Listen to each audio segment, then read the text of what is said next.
특주해 주신 연주를 들으면서 타이타닉이 생각이 났습니다. 타이타닉 영화 보셨어요?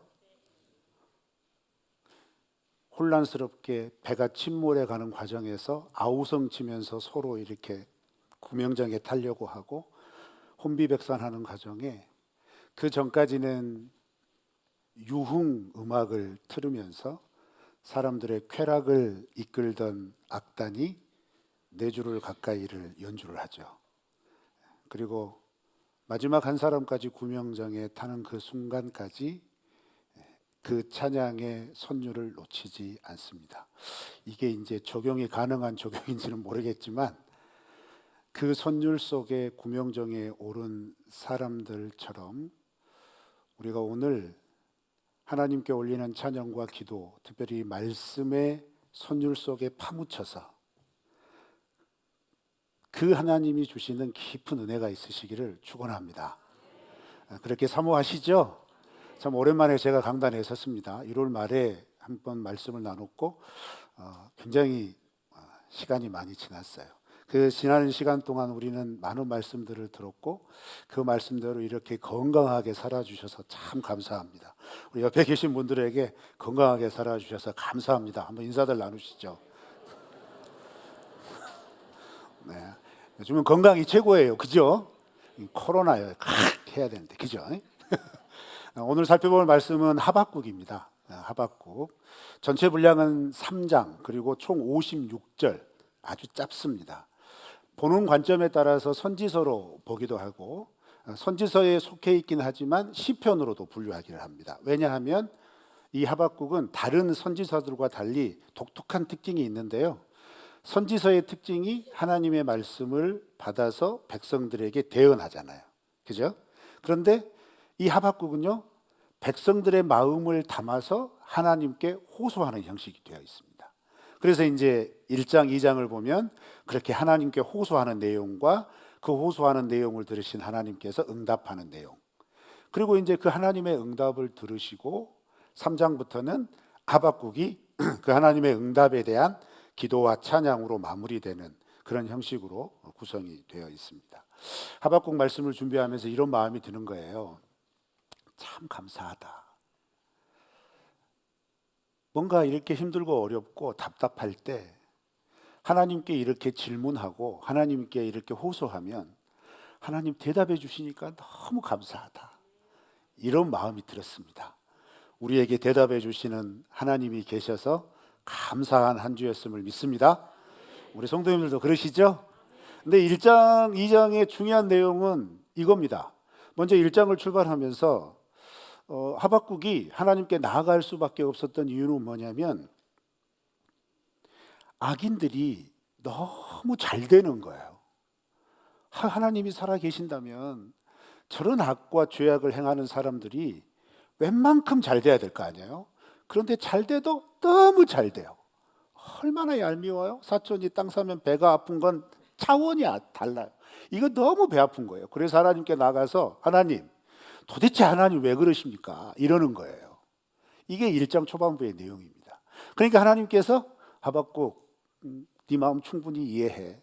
그러시면서 뭐라고 대답하시냐면 그래서 내가 손 좀 봐주려고 심판을 이제 애언을 하시는 거예요. 그런데 그렇지, 하나님 심판하셔야지. 여기까지는 좋았단 말이죠.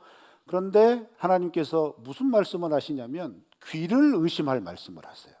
내가 그래, 너희 유다의 죄악을 심판하려고 저 갈대아 사람들 불러올 거야. 바벨론을 불러오시겠다는 거예요. 그러니까 하박국이 기가 막힌 거예요. 아니 하나님, 어떻게 하나님의 백성, 하나님의 나라를 심판하시려고 이방 나라를 불러오십니까? 아, 하나님 너무하시는 거 아니에요? 그러면서 이제 두 번째 항의를 해요. 그게 이제 2장 초반부에 나와 있는 내용입니다. 그런데 이 두 번째 항의를 들으시고 하나님께서 그렇지, 말이 안 되지. 그런데 너희의 죄악이 이렇게 심해서 이방 나라 바벨론을 불러올 만큼 할 수밖에 없어. 이러는 거예요. 그렇지만 이 바벨론 내가 심판할 거야. 그리고 이 바벨론이 심판할 이유에 대해서 화 있을진저라고 하는 말을 5번을 반복을 하면서 분명하게 심판하실 것을 말씀을 하세요. 이유를 들어가시면서. 그게 1장과 2장의 내용입니다.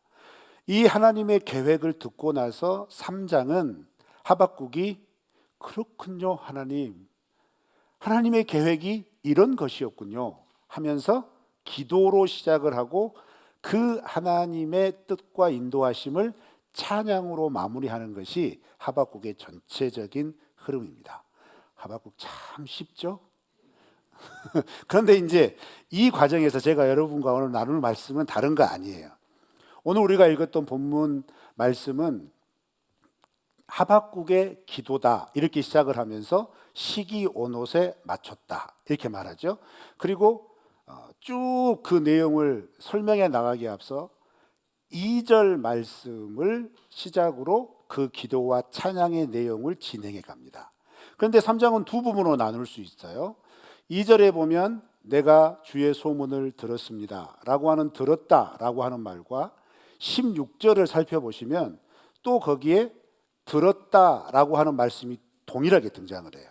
그래서 2절부터 15절은 하나님께서 1장, 2장을 통하여 말씀하신 그 하나님의 일을 내가 들었다 라고 하는 의미와 함께 이스라엘 전체 역사를 통하여 하나님께서 어떻게 이 이스라엘을 이끌어 와셨는지 내가 들었다, 알고 있다 이런 의미. 그리고 16절부터 15절까지는 아니죠. 내가 지금 몇 절이라고 그랬지? 16절부터 이제 나머지 19절까지는 어떤 내용을 얘기하냐면 앞으로 펼쳐질 이야기. 앞으로 하나님께서 이렇게 행하실 것이다 라는 것에 대해서 들었습니다 라고 표현하면서 그것을 듣고 찬양하는 노래로 구성이 되어 있는 게 3장의 전체적인 흐름입니다. 근데 오늘 제가 살펴볼 것은 뒷부분 말고 앞부분, 우리에게 너무나 익숙하고 유명한 구절 2절 말씀을 중심으로 하박국이 그 하나님의 음성을 듣고 어떻게 기도했는지, 그래서 그 하박국의 기도를 보고 오늘 우리는 어떻게 기도해야 할 것인지 한번 살펴보는 시간을 갖도록 하겠습니다. 우리 2절 말씀 다 같이 한번 읽어보겠습니다. 시작. 여호와여, 내가 주께 대한 소문을 듣고 놀랐나이다. 여호와여, 주는 주의 일을 이 수년 내에 부응하게 하옵소서. 이 수년 내에 나타내시옵소서. 진노 중에라도 긍휼을 잊지 마옵소서. 아멘. 많이 들어보셨죠? 굉장히 익숙한 구절입니다. 개역 개정은 이렇게 이제 번역이 되어서 우리에게 읽혀지도록 되어 있는데 다른 번역 중에 새 번역이라고 하는 번역이 있습니다. 새 번역은 이렇게 번역을 했습니다. 한번 보실까요? 시작. 명성을 듣습니다. 주님께서 하신 일을 보고 놀랍니다. 주님의 일을 우리 시대에도 새롭게 하여 주십시오. 우리 시대에도 알려 주십시오. 진노하시더라도 잊지 마시고 자비를 베풀어 주십시오. 2절 말씀을 개역 개정 번역본으로 보면 4개의 문장으로 이루어져 있습니다. 그런데 히브리어 원문을 충실하게 번역한 새 번역을 따르면 5문장으로 번역이 되어 있고 실제로 원문도 5개의 문장으로 되어 있습니다. 그런데 이 5개의 문장 속에는 3가지의 내용이 들어 있어요. 세 가지의 내용으로 하박국이 기도했다는 의미죠. 그 첫 번째 하박국의 기도의 내용이 뭐냐면 하나님의 역사를 기억하는 기도였다라는 겁니다.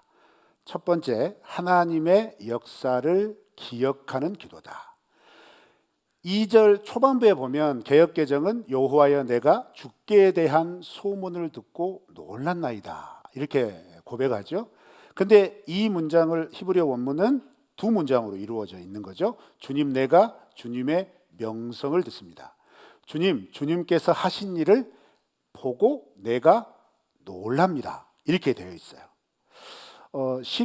하박국이 시편과 비슷하다라고 하는 말씀을 좀 전에 드렸습니다.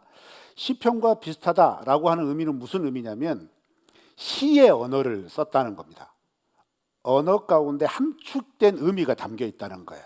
그래서 문장이나 단어 속에 우리는 잘 이해하지 못하지만 이스라엘 백성들이 딱 들으면 그 단어나 문장 속에 깃들어진 하나님에 대한 내용이 쫙 풀어지는 거예요. 이제 그런 형식이라는 겁니다. 근데 여기에서 두 가지를 가지고 듣고 놀랐다 이렇게 얘기하면서 주에 대한 소문, 주의 행하신 일, 세번역은 명성 그의 일 이렇게 이제 지칭을 하죠. 두 가지를 분명히 지칭하는데 이 내용은 무엇이냐면 다른 게 아닙니다. 하나님께서 이스라엘 백성들에게 행하신 일이 무엇인가 이걸 설명을 하는 거예요.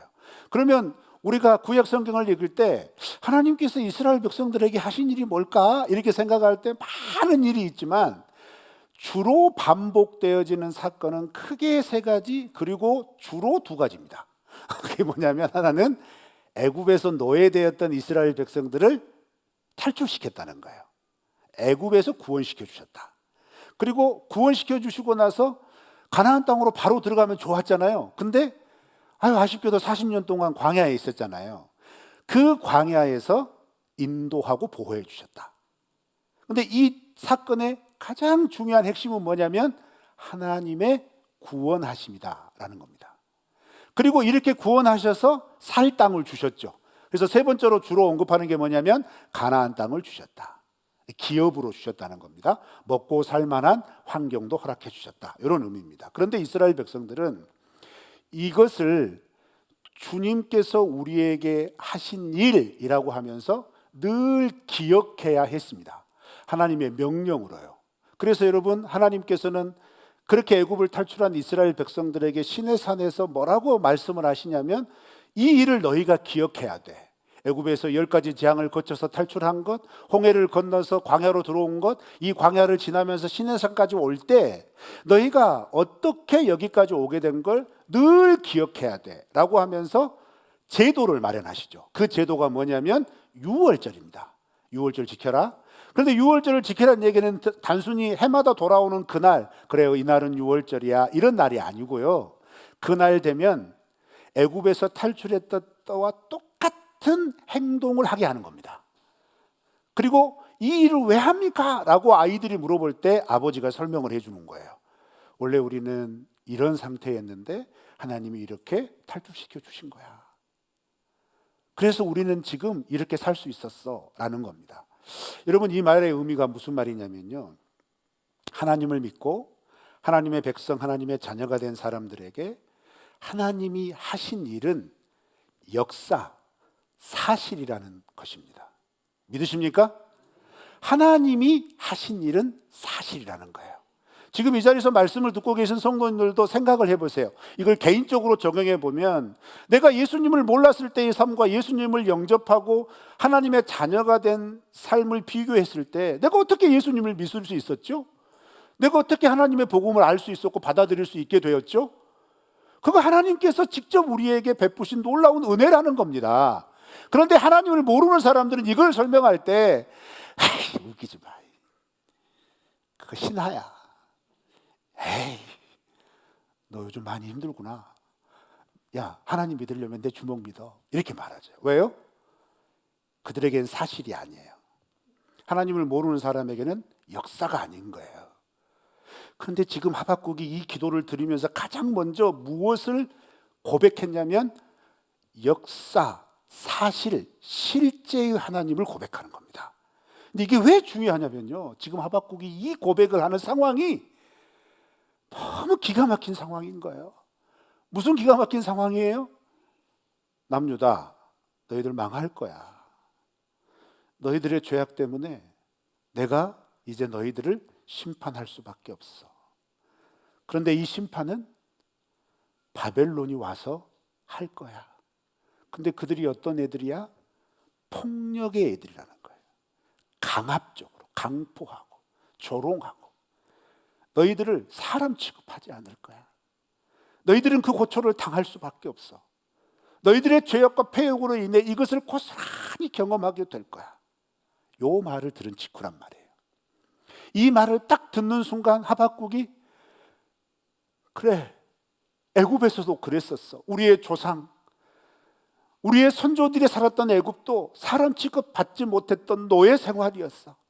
그런데 하나님 그 노예 생활에서 우리를 이끌어 주셨잖아. 그래, 우리가 그렇게 이끌어 받고 아무것도 없이 빈손으로 나오고 어떻게 대처할 수 없는 전혀 생소한 환경인 광야 땅에 들어갔을 때 하나님이 물길도 찾아주셨고, 하나님이 그늘도 되어주셨고, 하나님이 뜨뜻한 숯불도 피워주셨어. 그래, 하나님이 그런 하나님이셨어. 그러면 남유다가 이제 바벨론에게 이렇게 멸망당할 수밖에 없지만, 이 상황 가운데서 그때 그렇게 우리를 확실하게 구원하여 주셨던 하나님이 지금 우리도 구원하여 주실 거야. 이 고백이 역사를 기억하는 기도라는 겁니다. 성도 여러분, 기도 어떻게 하십니까?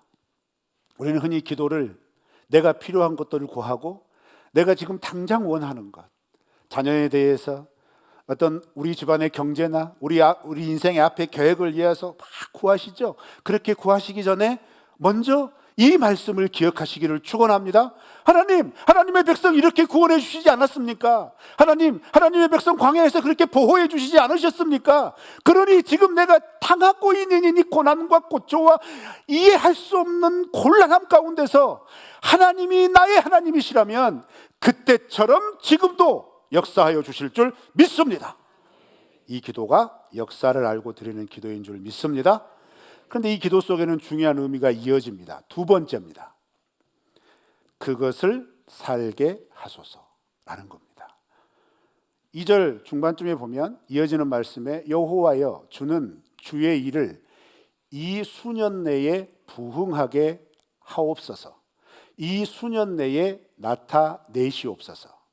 세번역으로는 이 부분을 주님의 일을 우리 시대에도 새롭게 하여 주십시오.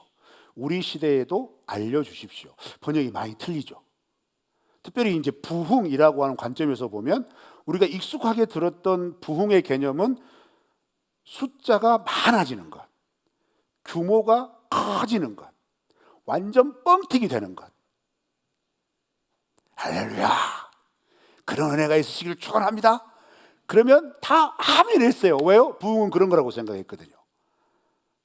지금보다 훨씬 잘 되는 것, 지금보다 훨씬 커지는 것, 지금보다 훨씬 넓어지는 것, 이름도 명예도 내 삶의 기반도 비교할 수 없이 생각만 해도 얼마나 좋습니까? 그래서 여러분, 많은 교회들이 이런 부흥케 하옵소서라고 하는 구절을 가지고 교회의 성장과 교회 규모를 가지고 기도를 했죠. 하박국 말씀은 전혀 그런 것이 아닙니다. 숫자와 규모를 이야기하는 게 아니라는 겁니다. 여기에서 부흥이라고 하는 말은 원문에 살게 하소서라고 하는 말로 번역될 수 있습니다. 그런데 이 살게 하소서라고 하는 말에는 목적어가 붙어요. 무엇을 살게 하느냐? 그 앞에 그것을 살게 하소서, 혹은 그 안에 살게 하소서라고 하는 목적어가 붙습니다. 그럼 여기서 지칭하는 그것은 뭐냐면 바로 앞에 이어졌던 주의 일, 주의 소문, 주의 명성 이런 것일 수도 있고, 1장, 2장의 흐름을 보자면 기가 막히죠? 남유다의 멸망, 내가 멸망당할 거란 말이에요. 그리고 그 멸망 뒤에 이어지는 바벨론의 멸망, 요걸 얘기를 해요. 근데 그 안에 살게 해주래요. 그 안에서 살게 하소서라고 기도하는 거예요. 여러분, 이런 기도가 쉬울까요? 이런 상황에 처하면 되게 하나님 좀 피해가게 해주세요. 하나님 이것 좀 없애주시면 안 됩니까? 하나님 좀 도와주세요. 하나님 어떡하면 좋아요? 없애주세요. 막 이렇게 할 거란 말이에요. 그렇죠? 아닌가 보네요. 되게 우리는 이렇게 기도한단 말이에요. 근데 하박국이 그렇게 기도하지 않는다는 거예요. 그 멸망 가운데 살게 하소서. 그 핍박 가운데 살게 하소서. 근데 왜 이렇게 기도할 수 있을까요? 그 앞에 출애굽의 하나님을 기억하기 때문에, 광야의 하나님을 기억하기 때문에, 가나안 땅에서의 하나님을 기억하기 때문에, 지금 내가 멸망을 당하여도, 지금 내가 고통을 당하여도 주님 이게 지나가야 하나님께서 온전하게 회복하여 주시는 그것을 누릴 수 있음을 믿습니다 라고 하는 기도란 말이죠. 지금 우리나라는 전혀 예상치 못한 상황 속에서 살아가고 있습니다. 믿음을 지키고 살아간다는 건 여기에서 이제 큰 도전이 되는 시간 속에서 우리가 살고 있는 거예요. 하박국이 이 수년 내에 부흥케 하시고 이 수년 내에 나타내시옵소서라고 하는 말 속에 담겨 있는 중요한 의미는 뭐냐면 그 곤란함과 그 고통의 시기를 고스란히 받으면서 살아야 한다는 거예요. 이러한 시기 때 그리스도인은 어떻게 기도해야 될까요? 하나님이 그럼에도 불구하고 출애굽시켜 주신 거 믿습니다. 하나님, 저 그럼에도 불구하고 광야에서 지켜주신 그 하나님을 믿습니다. 그러니 하나님, 이 곤란과 이 고통과 이 환난 속에서도 하나님이 나에게 함께 하여 주셔서 이 핍박과 곤란의 상황을 지나가게 하여 주실 줄 믿습니다. 우리가 이 상황 속에 살더라도 하나님 도와주실 줄 믿습니다 라고 하면서 그 속에 살게 하소서 라고 기도하는 거예요. 근데 여기서 중요한 게 있습니다. 그 속에 그것을 이라고 할 때 앞에 붙어 있는 개역 개정의 수식은 뭘 얘기하냐면 수년 내에. 그래서 여러분 성경을 보세요. 두 번 반복이 되죠. 수년 내에. 이건 이제 원문에서 보면 다른 의미가 아니에요. 우리는 수년 내에, 그러니까 앞으로 얼마 안에 이렇게 이제 받아들일 수 있잖아요. 그런데 직접적으로 번역하면 그 속에라고 하는 뜻입니다. 그 안에. 그래서 영어 성경 같은 경우에는 여러 번역본을 비교할 수 있지만 우리가 가장 많이 보는 NIV 번역에는 in our day, in our time 이렇게 되어 있습니다. in our day, 우리의 날 속에. in our time, 우리의 시간 속에 이 하나님과 살게 하여 주시옵소서. 그런데 여러분, 이 상황은 구원하시는 하나님이 보이지 않을 때예요. 지금 이 상황은 출애굽의 하나님이 보일 때가 아니라고요. 지금 이 상황은 가나안 땅에 들어가기 전 광야에서 지키시고 보호하시는 그 하나님이 안 보이는 때라고요. 그런데 안 보이는 이때 누구를 보는 거예요? 그렇게 구원하시고 그렇게 회복하시는 하나님을 보면서 기도하는 거죠. 삶의 막막함이 계십니까? 고통과 조롱 가운데 처해 계십니까? 고통과 막막함과 조롱을 보지 마시고 구원하시고 인도하시고 보호하실, 그리고 완전히 회복시켜 주실 그 하나님을 지금 이 시간 속에서 바라보시는 기도의 사람 되시기를 축원합니다. 그게 하박국의 두 번째 기도예요. 그것을 살게 하소서. 그러면 여러분, 부흥하게 하소서라고 하는 의미가 명확해지죠. 그것은 숫자나 규모가 아니라 내가 매일매일 순간순간 속에 하나님 안에 하나님과 함께 살게 하여 주시옵소서. 고백만 되지 않기를 바랍니다. 생각만 되지 않기를 바랍니다. 우리의 심장이 이 말씀 때문에 뛰고 우리의 행동이 이 말씀 때문에 실제로 어떤 상황에 처해 있든 간에 하나님 살아계셔. 하나님은 성경 속에만 갇혀 계신 하나님이 아니라 내 삶 가운데 함께 계신 하나님이셔. 그것을 확실하고 보증하게 하시기 위해서 성경에도 일러주셨고 지금 내 삶 가운데서도 성령의 역사로 인도하여 주셔 라고 하는 고백을 드리는 기도가 그것을 살게 하소서. 그것을 살게 하소서. 이 은혜가 있으시기를 축원합니다. 마지막 세 번째는 긍휼을 구하는 기도입니다. 긍휼, 하나님의 긍휼을 구하는 기도. 진노 중에라도 긍휼을 잊지 마옵소서. 세 번역은 진노하시더라도 잊지 마시고 자비를 베풀어 주옵소서. 어떻게 이렇게 구할 수 있을까요? 시편 103편에 보면 이런 노래가 있습니다. 한번 보실까요? 성경 시편 103편 13절 다 같이 읽습니다. 시작. 아버지가 자식을 긍휼히 여김같이 여호와께서는 자기를 경외하는 자를 긍휼히 여기시나니. 아멘. 아멘. 하나님께서 우리에게 약속하시고 그 약속을 믿는 믿음의 선진들이 그 삶 가운데 하나님이 함께 하심을 노래할 때, 야, 하나님을 경외하는 사람에게는 하나님이 긍휼을 베풀어 주셔. 그런데 이게 마치 뭐와 같냐면 아버지가 자식을 품는 것과 똑같다. 부모가 자식을 향한 사랑, 제한이 있을까요? 잠시 잠깐 화는 날 수 있어도 그 화 때문에 자식과 연을 끊습니까? 아니죠. 꾸준히 이어주신다는 거예요.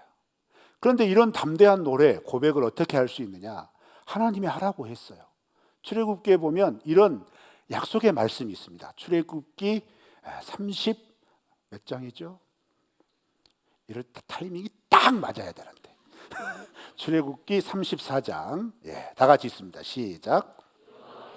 그의 앞으로 지나가시며 선포하시되 여호와라 여호와라 자비롭고 은혜롭고 노하기를 더디하고 인자와 진실이 많은 하나님이라. 인자를 천대까지 베풀며 악과 과실과 죄를 용서하리라. 그러나 벌을 면제하지는 아니하고 아버지의 악행을 자손 3, 4대까지 보응하리라. 하나님의 긍휼을 설명하시면서 하나님께서 세대수, 대수를 예를 드신 거예요. 1000대와 3, 4대 비교를 하는 거죠. 비교가 됩니까? 1000대와 3, 4대 비교가 될까요? 그러니까 이 말씀은 죄 지으면 3, 4대까지 우리 자손들이 저주를 받는구나, 가계 저주를 얘기하는 게 아니에요. 하나님의 긍휼의 확실함을 얘기한 거예요.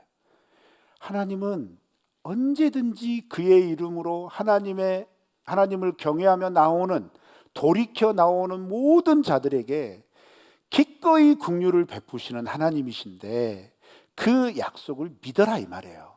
그런데 이 출애굽기 34장에 있는 말씀은요, 십계명의 서문인 출애굽기 20장에도 처음 선포가 됐어요.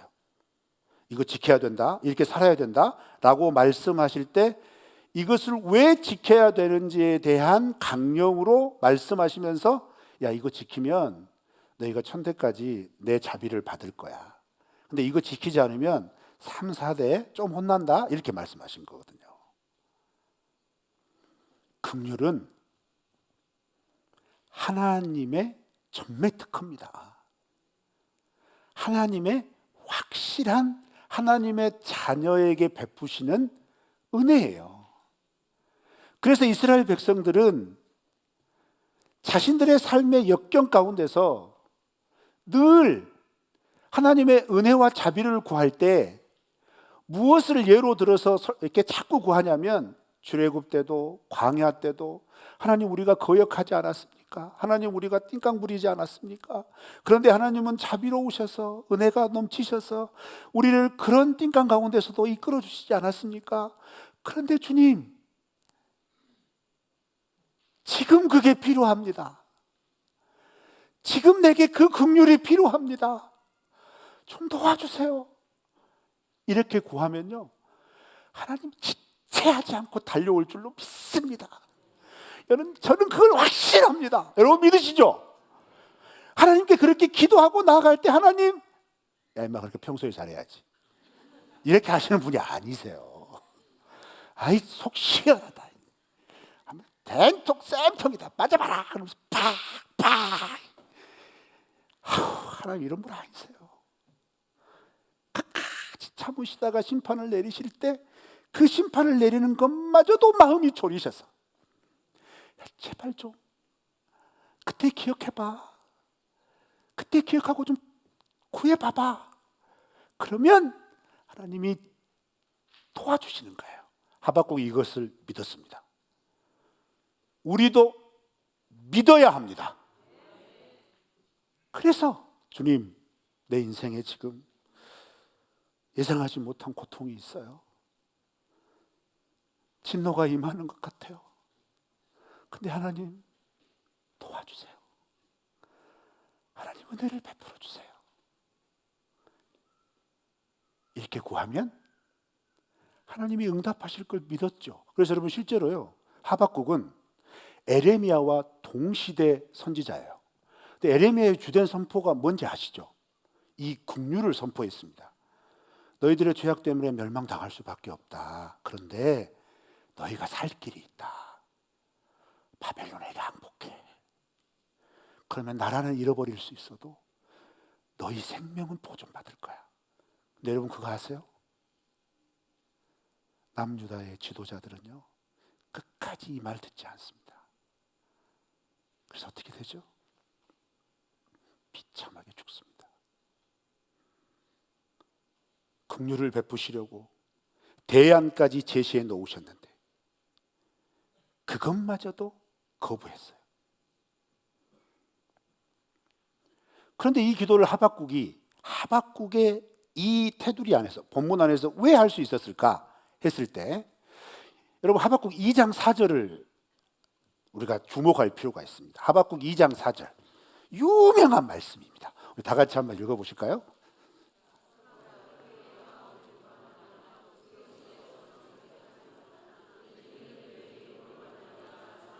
뭐 교만하다 어쩌다 거기는 딱 빼고 그 뒷부분 오직 의인은 믿음으로 말미암아 살리라. 아멘.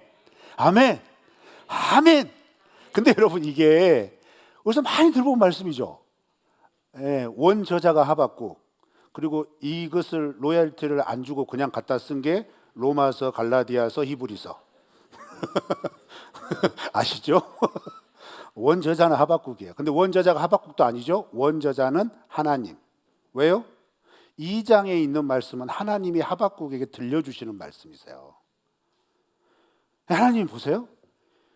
그래, 너희는 멸망의 길을 갈 거야. 바빌론에게 고통당할 거야. 그리고 그 바빌론은 이렇게 멸망당할 거야. 이렇게 세상을 내가 주관할 거야. 그런데 고초와 고통의 시간, 그 멸망의 시간을 다니더라도 의인, 하나님의 뜻을 알고 하나님의 뜻대로 살아가고자 하는, 그렇게 몸부림치는 그 사람은, 그리고 그 하나님의 구원하심, 여기에서 믿음은 어떤 믿음이겠어요? 출애굽해 주신 하나님 믿는 겁니다. 광야에서 지켜주신 하나님 믿는 겁니다. 가나안 땅에서 살도록 도와주신 하나님을 믿는 겁니다. 그 하나님을 믿는다면 살리라, 살리라. 요 말씀을 분명히 들었거든요, 하박국이. 그러니까 3장 2절에서 바로 고백하는 거예요. 하나님 말씀하셨잖아요. 오직 의인은 믿음으로 산다고 말씀하셨잖아요. 그러니까 이 진노의 심판 가운데서 긍휼을 베풀어 주세요. 믿음으로 살게 해주세요. 도와주세요. 이 놀라움을 고백하고 깨달아서 하나님 앞에 드리는 찬양이 3장 16절부터 19절이에요. 우리 다 같이 한번 읽어보실까요? 16절부터 19절 시작. 포도나무에 열매가 없으며 감람나무에 소출이 없으며 밭에 먹을 것이 없으며 우리의 양이 없으며 외양간에 소가 없을지라도 나는 여호와로 말미암아 즐거워하며 나의 구원의 하나님으로 말미암아 기뻐하리로다. 주 여호와는 나의 힘이시라. 나의 발을 사슴과 같게 하사 나를 나의 높은 곳으로 다니게 하시리로다. 아멘. 아멘. 아멘. 다 없어질 겁니다. 다 사그라질 겁니다. 그런데 없어지지 않는 것, 사그라들지 않는 것 한 가지 있습니다. 여호와 하나님. 그 하나님이 나의 힘이 되어 주셔서 진노 중에라도 찬양할 수 있다는 거예요. 진노 중에라도 높은 곳에 올라갈 수 있다는 겁니다. 우리는 지금 예기치 못한 고통의 시대를 살고 있습니다. 오늘 아침에도 잠깐 뉴스를 들어보니까 또 교회에서 확진자가 나왔다네요. 그러니까 그 밑에 댓글 보세요. 거기에서 1%도 안 되는, 1%도 보이지 않는, 뭐 그럴 수도 있지, 이런 거 없어요. 내 그럴 줄 알았다. 야, 하나님 믿으라면 곱게 믿어라. 야, 그게 하나님 믿는 거냐? 제발 패키지지 마라. 아우, 조롱과 비판이 난무합니다. 여러분, 어디 가서 교회 다닌다는 것 정말 부끄럽지 않으세요? 직장 생활하시면서 내가 교회 다닌다는 것 때문에 막 그러지 않습니까? 지금 우리가 이 시대를 살고 있어요. 얼마나 세상이 하나님을 욕하는지 모릅니다. 누구 때문에요? 저 때문에요. 내 죄 때문에요. 얼마나 죄송스러운지 모르겠어요. 우리의 잘못된 것으로 인해서 하나님은 계속 지금 진짜 하나님 장수하실 거예요. 그래서 영원히 사시는 것 같아요. 그냥 얼마나 욕을 드시는지 그냥 세상에.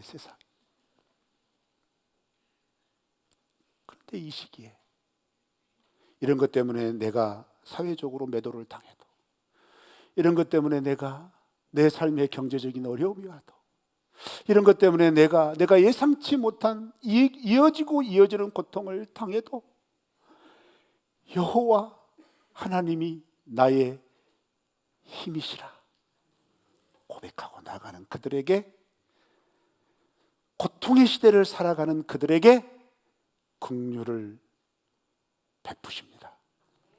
자비를 베푸십니다. 그 기도로 우리가 살아가야 되는 겁니다. 이것이 믿음입니다. 오직 의인은 믿음으로 말미암아 살리라 라고 했을 때 그 하나님이 지금 나의 힘이 되어주시고 나와 함께 하여 주셔서 고통의 때, 고난의 때, 고통과 고난 때문에 쓰러지고 사라지게 하는 것이 아니라 꼿꼿하게 믿음으로 서게 하셔서 하나님의 백성답게 살게 하여 주실 줄 믿습니다. 이 기도와 이 믿음으로 살아가시는 삶이 되시기를 주님의 이름으로 축원합니다.